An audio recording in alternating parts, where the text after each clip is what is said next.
Ari kita subong sa interview ni Natalie kung sa diin ipabalo niya kung ano gid balang nabatyagan niya sa lalaki ngayon na. Nat, tuod gid man balang nga naluyag ka na kay Manuel? Of course. Daw, no nagid man day kadako, luyag mo saya day. Dako, bitch, day.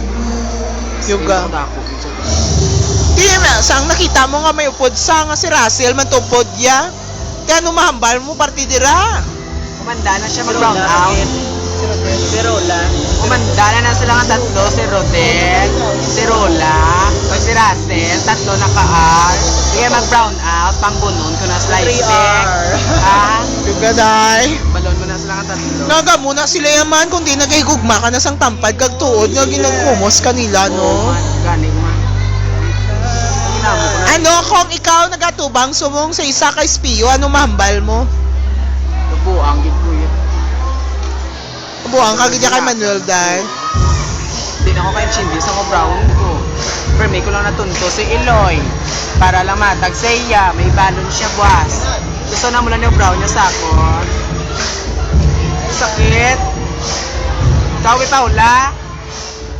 Amambal ko lang. Sige na, gugma lang ka mo nga gugma. Aka mo lang niya, hindi na ko. Hindi na gid kuya. Namit siya sa una, pero pagkatapos wala. Sakit. Una, mapanimawan mo, Paula, strawberry. Mahamot, ganyan pagkanamit. Gadamat-amat ng tunga, doga kapit na sa virgin coconut oil.